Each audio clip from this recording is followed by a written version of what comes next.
84세인데 충치 하나 없이 감기도 안 걸린다고요? 잇몸에서 피도 안 나고 목소리도 더 맑아졌대요. 이게 과연 가능한 일일까요? 며칠 전 제 진료실에 오신 김순자 할머니 이야기입니다. 치과에서 잇몸 상태가 너무 좋다고 칭찬을 잔뜩 받으셨다며 활짝 웃으셨죠. 선생님, 그거 아세요? 이젠 할머니 냄새도 안 난대요. 손주가 안아줬어요. 그 말을 듣는 순간 저도 모르게 마음이 찡했습니다. 안녕하세요. 저는 이비인후과 전문의 황순명입니다. 30년 넘게 진료하며 수천 명의 어르신들을 만났습니다.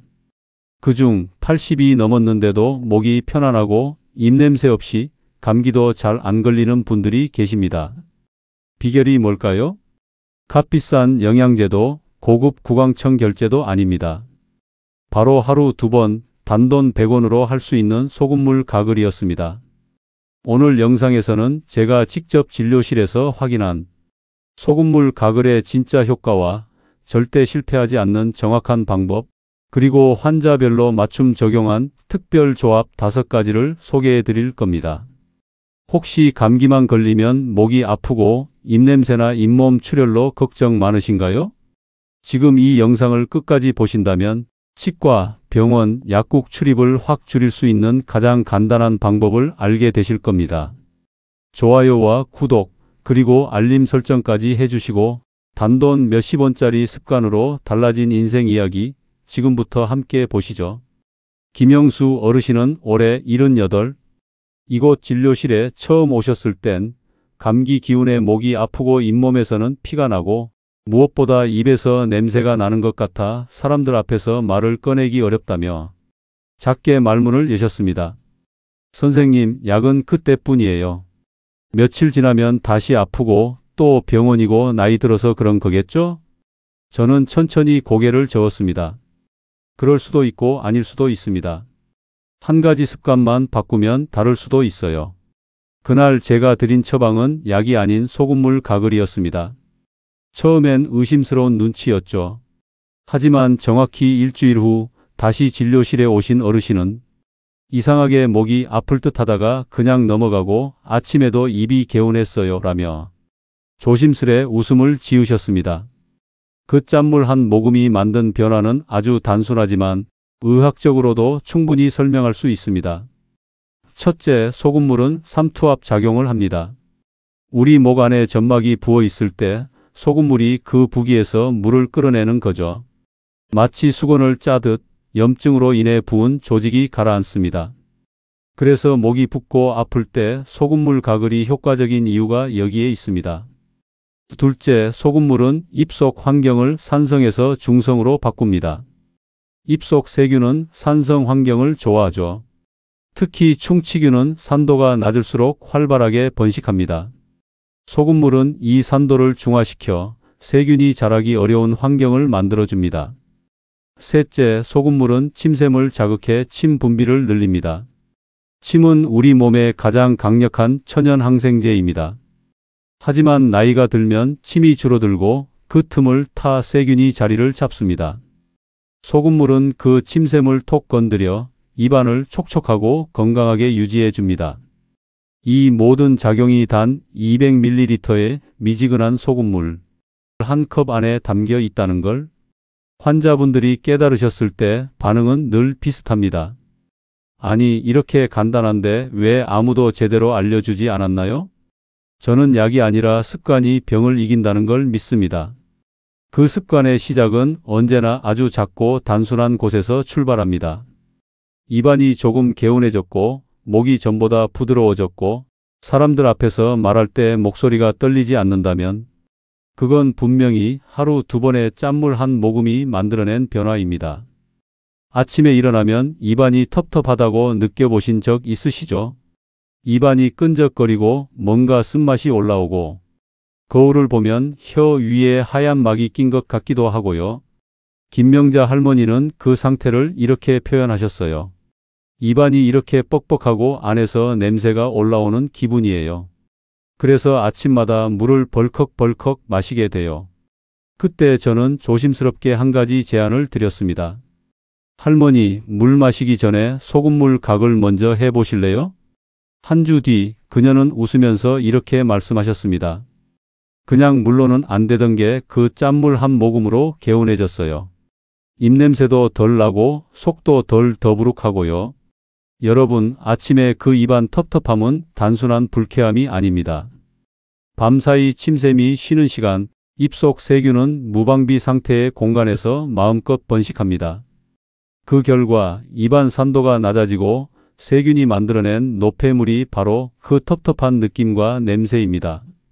그래서 첫 번째 황금 시간은 바로 아침에 일어나자마자 물 마시기 전, 아무것도 먹기 전입니다. 아침 가글은 침이 가장 적고 세균이 가장 많은 순간에 그 세균을 씻어내고 하루를 가볍게 시작하게 만드는 첫 번째 방어선입니다. 입안 세균은 우리 몸 전체로 흘러들어가 장내 미생물에도 영향을 미친다는 연구도 있으니 이 첫 가글은 단순한 구강 청결을 넘어 소화기 건강과 면역 시스템 전체를 깨우는 행위이기도 하죠. 그 다음 두 번째 중요한 시간은 잠들기 전입니다. 정예분 할아버지는 밤마다 자고 일어나면 목이 따끔따끔해요. 감기 안 걸려도 목이 불편해요 라며 고개를 저으셨습니다.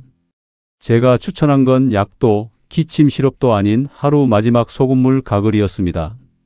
잠자기 전 가글은 밤새 침샘이 쉬는 시간 동안 세균이 번식하는 걸 막아주는 유일한 기회입니다.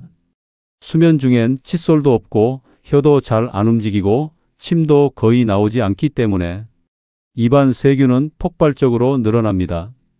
그런 환경을 바꾸기 위해선 잠들기 직전에 소금물로 점막을 안정시키고 산도를 중화하고 침샘에 자극을 주는 것이 필요하죠. 정할아버지는 일주일 후 이렇게 말씀하셨어요. 이상하게 밤에 목이 안 따가워요. 자고 일어나도 입안이 덜 마르고 아침에 일어나도 기분이 좋아요. 그 다음은 식사 후입니다. 식사를 하면 입안의 산도가 올라갑니다. 특히 단 음식을 먹은 후엔 충치균이 아주 활발하게 움직이죠. 박지영 씨는 커피와 단 간식을 즐기시는 분이셨는데 충치가 자주 생겨 고민이 많으셨습니다. 제가 드린 조언은 하나였습니다. 식사 후 30분, 특히 간식이나 커피를 드신 후엔 꼭 소금물 가글을 해보세요. 그녀는 2달 뒤 치과 검진에서 처음으로 충치가 하나도 없네요 라는 소리를 들으셨다고 했습니다. 그때 소금물 가글 좀 귀찮았지만 진짜 효과 있었어요. 마지막으로 외출 후 집에 돌아왔을 때도 매우 중요한 순간입니다. 지하철, 마트, 병원, 시장. 우리 입은 마스크를 통해 걸러지지 않은 수많은 외부 세균을 먼저 받아들입니다. 그 상태로 식사하고 그대로 잠드는 분들이 많습니다. 황상훈 어르신은 매번 시장 다녀오고 나면 감기를 달고 사셨습니다. 소금물 가글을 외출 직후 하는 습관을 들인 후로는 겨울을 무사히 넘겼다고 말씀하셨어요. 우리는 하루에도 수십 번 입을 열고 닫습니다. 밥을 먹고 말을 하고 숨을 쉽니다. 하지만 그 입안이 가장 위험해지는 순간은 놀랍게도 아무 말도 아무것도 하지 않는 바로 그 시간입니다. 아침, 식사 후, 외출 후, 그리고 잠들기 전. 이 4번은 소금물 가글로 우리 몸의 면역을 지킬 수 있는 골든 타임입니다. 첫 번째, 기상 직후. 아침에 일어나면 입이 너무 텁텁해요. 무슨 냄새도 나는 것 같고. 이런 경험 다들 있으시죠? 잠자는 동안 우리의 침샘은 거의 멈춰 섭니다. 입은 바짝 마르고 그 틈을 세균들이 파고듭니다. 마치 파티라도 열리듯 밤새 입안은 세균 천국이 되어 있죠. 그래서 아침 첫 가글은 하루를 시작하는 정리입니다. 자기 전에 쌓인 세균을 씻어내고 첫 마디 말부터 첫 모금 물부터 깨끗하게 시작할 수 있게 해주는 의식 같은 거죠. 김선의 할머니는 이렇게 말씀하셨습니다. 선생님, 아침에만 가글 시작했는데 입냄새가 싹 사라졌어요. 남편도 요즘 다시 아침에 인사해줘요. 옛날처럼요. 두 번째, 식사 30분 후 음식을 먹으면 입안의 환경은 곧바로 산성으로 바뀝니다. 단 음식, 과일, 심지어 밥과 반찬도 우리의 치아 사이사이에서 충치균이 깨어나는 시간입니다. 많은 분들이 식사 후 바로 양치질을 하시는데 사실 이때는 치아가 부드러워진 상태라 바로 닦으면 오히려 더 상처를 입을 수 있습니다. 이럴 땐 식사 후 30분쯤 지났을 때 소금물로 부드럽게 가글을 해보세요. 산성 환경을 중화시켜 충치균이 번식하기 어려운 상태로 바꿔줍니다. 박상민 씨는 이렇게 말씀하셨어요.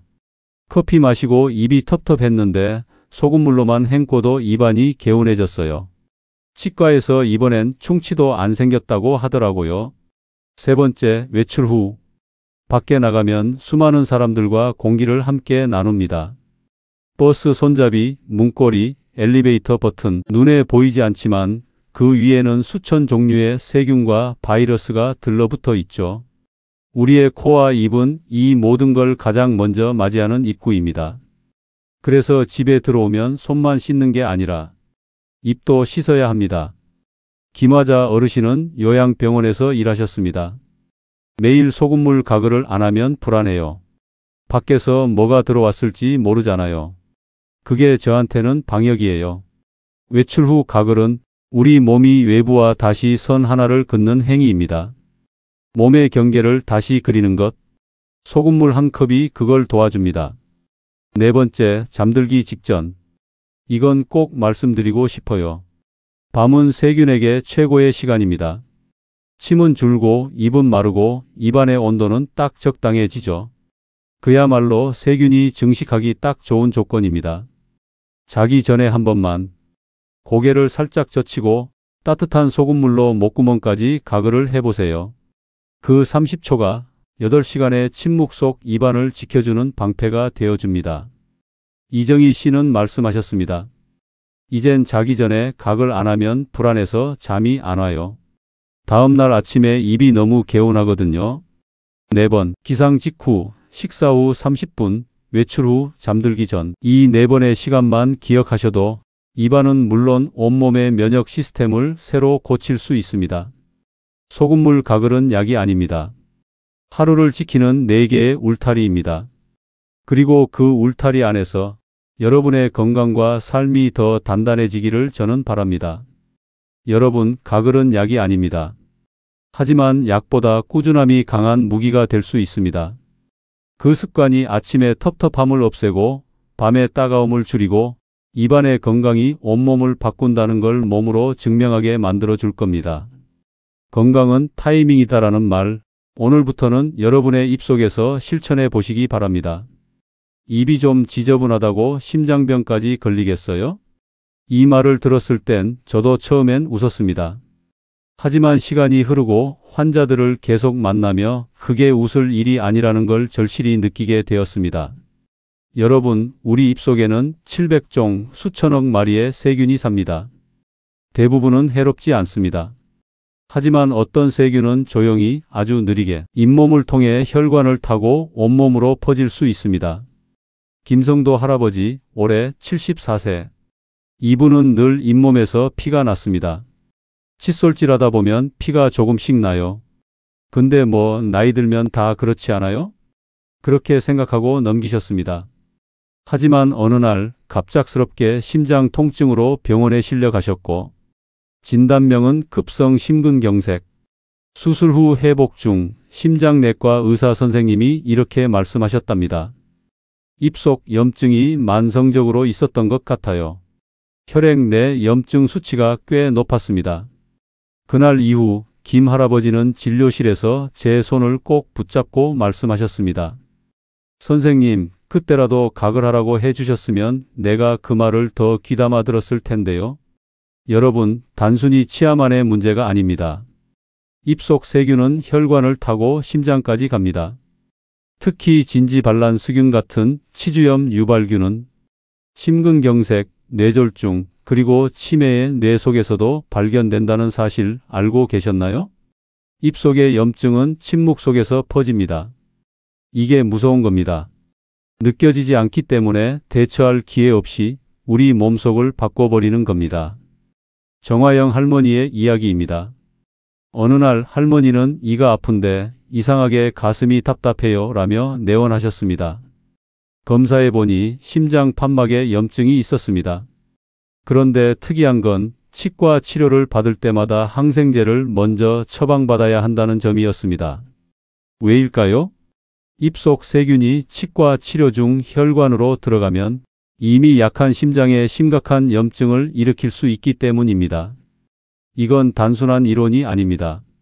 의료 현장에서 매일매일 지켜보고 있는 현실입니다. 입속 세균은 심장뿐 아니라 당뇨병에도 영향을 줍니다. 김철수 씨, 6에서 8세. 혈당 조절이 잘 안 된다고 병원을 자주 오갔습니다. 그런데 그분은 잇몸에서 항상 피가 나고 입안이 자주 부어 있었어요. 검사 결과 잇몸 속에 만성 염증이 있었고 그게 혈당 조절을 방해하고 있었던 겁니다. 소금물 가글과 함께 잇몸 치료를 시작했더니 놀랍게도 당뇨약 복용량이 줄어들기 시작했습니다. 이게 잇몸 때문이었을 줄은 꿈에도 몰랐어요. 그분의 한마디가 아직도 기억납니다. 입속이 좋아지니까 온몸이 가벼워졌어요. 이제는 치매와의 연관성입니다. 최근 연구에서는 치매 환자들의 뇌에서 입속 세균이 발견되었다는 사실이 보고되었습니다. 진지발란스균, 푸소박테리움 등 우리가 양치 안 하면 생기는 세균이라 생각했던 것들이 실제로 뇌 속 염증 반응을 유발하고 신경세포를 손상시킬 수 있다는 것이죠. 제 장모님도 경도 인지장애 진단을 받으셨을 때 제가 가장 먼저 챙겨드린 건 소금물 가글 루틴이었습니다. 이게 만능 치료제는 아닙니다. 하지만 확실한 건 그 후로 잇몸 출혈이 줄고 입냄새와 구강 건조가 사라지며 조금씩 식사도 말수도 늘기 시작했다는 겁니다. 입은 우리 몸의 첫 번째 문입니다. 그리고 그 문을 열고 들어오는 세균들이 어느새 심장과 뇌, 혈관, 장기 곳곳을 흔들 수 있다는 사실. 그리고 그 문을 지키는 방법이 비싼 약이나 복잡한 치료가 아니라 단돈 몇십 원짜리 소금물 한 잔이라는 것. 여러분, 입속 건강은 절대 입에서 끝나지 않습니다.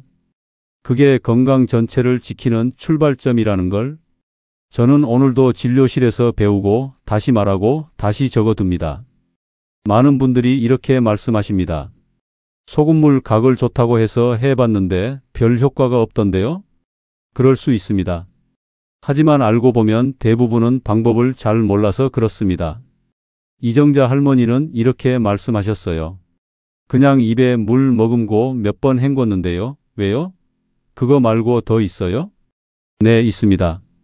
정말 효과를 보려면 그저 입만 헹구는 게 아니라 입 안 전체, 목 깊숙한 곳, 잇몸 사이사이까지 닿도록 해야 합니다. 가장 먼저 중요한 건 농도입니다. 물을 너무 뜨겁게 하거나 소금을 너무 많이 넣으면 오히려 점막이 자극을 받아 입이 더 마를 수 있어요. 따뜻한 물 한 컵에 소금 반 티스푼, 너무 짜지 않은 약간 간간한 정도가 가장 이상적입니다. 그게 바로 우리 몸의 체액과 비슷한 농도 0.9%입니다. 온도는 미지근하게, 뜨겁지도 차갑지도 않게 손등에 한 방울 떨어뜨려 봐서 편안하게 느껴지는 그 온도면 됩니다. 그리고 방법. 그냥 입에서 두세 번 헹구고 뱉는 건 세수 정도에 불과합니다. 정말 중요한 건 가글. 고개를 살짝 뒤로 젖히고 아 소리를 내듯 목 뒤쪽까지 소금물이 닿도록 하셔야 합니다. 그 상태로 30초 정도 숨 쉬는데 불편하지 않을 정도로 유지해 주세요. 어려우신 분들은 처음엔 10초부터 시작하셔도 좋습니다. 하루 2회부터 익숙해지면 3에서 4회로 늘려보세요.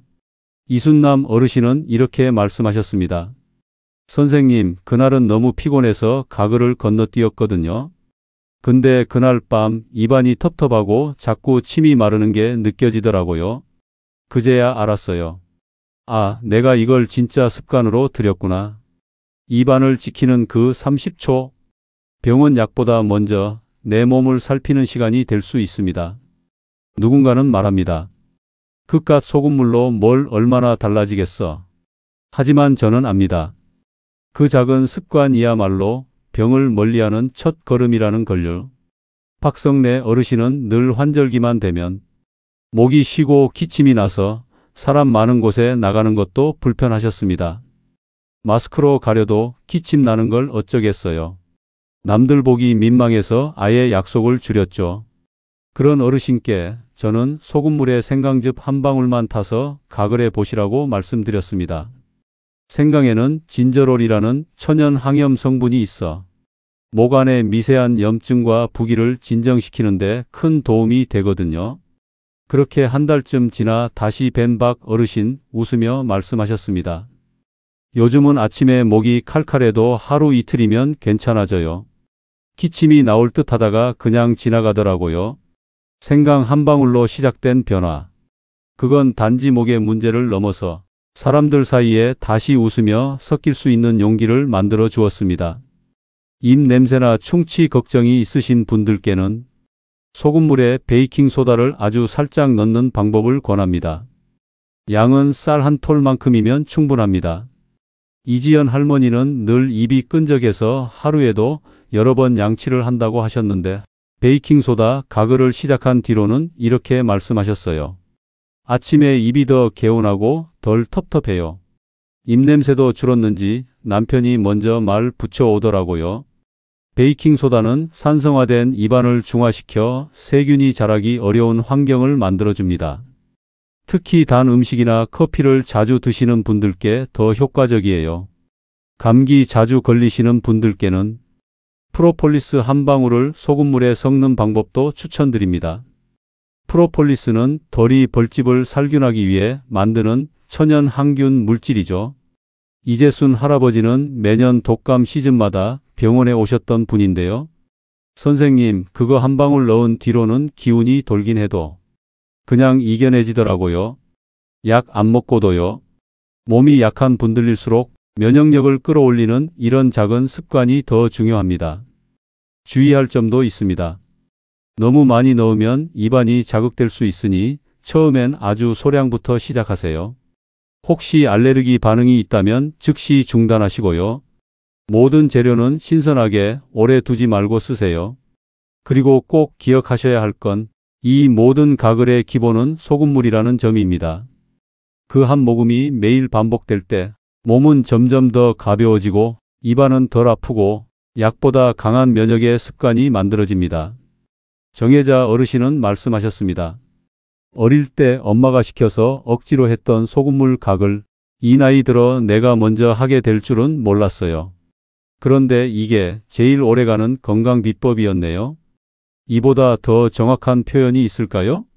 이 작은 습관이 여러분의 내일을 바꿀 수 있습니다. 오늘도 그 한 모금으로 입안을 지켜주세요. 여러분, 하루 2번 따뜻한 소금물 한 모금이 입속 세균을 씻어내고 건강한 하루를 지켜줍니다.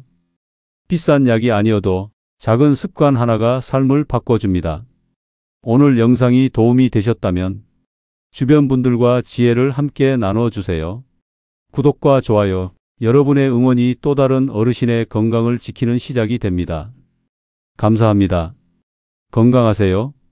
이어지는 추천 영상과 다음 영상도 시청하셔서 노년에 필요한 건강 정보를 놓치지 마세요.